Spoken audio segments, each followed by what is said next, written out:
प्रधानमंत्री नरेंद्र मोदी की आर्थिक सलाहकार परिषद के सदस्य संजीव सान्याल ने सोमवार को एक्स पर एक पोस्ट में भारत अमेरिका व्यापार समझौते की घोषणा के बाद कहा कि दुनिया झुकती है, झुकाने वाला चाहिए।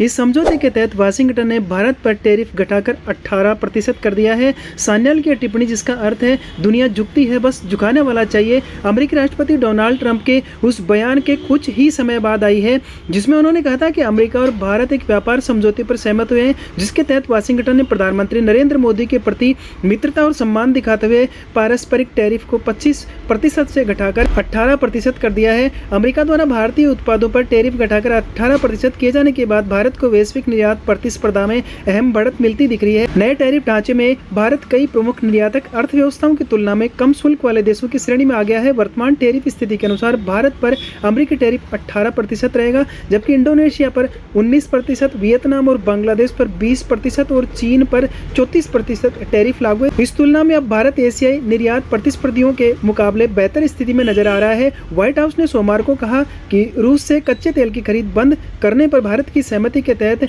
रूसी तेल से जुड़ा 25% अतिरिक्त टैरिफ पूरी तरह से हटा लिया जाएगा। राष्ट्रपति डोनाल्ड ट्रंप और प्रधानमंत्री नरेंद्र मोदी के बीच हुई फोन पर बातचीत के बाद यह बड़ा फैसला लिया गया। एक अधिकारी ने कहा कि भारत द्वारा रूसी तेल की खरीद समाप्त करने के समझौते के तहत 25% रूसी तेल संबंधित टैरिफ को हटाया जा रहा है। राष्ट्रपति ट्रंप ने social media platform truth social पर कहा कि इस समझौते के तहत अमेरिकी पारस्परिक टैरिफ 25% से घटाकर 18% हो जाएगा। उन्होंने इसे ऊर्जा सहयोग और भू राजनीतिक लक्ष्यों से जुड़ा द्विपक्षीय व्यापार संबंधों में बड़ा बदलाव बताया। ट्रंप के अनुसार दोनों नेताओं के बीच व्यापार, रूस यूक्रेन युद्ध और ऊर्जा आपूर्ति सहित कई मुद्दों पर चर्चा हुई। उन्होंने दावा किया कि प्रधानमंत्री नरेंद्र मोदी ने रूसी तेल की खरीद बंद करने और अमेरिका से और संभवतः वेनेजुएला से तेल आयात बढ़ाने पर सहमति जताई।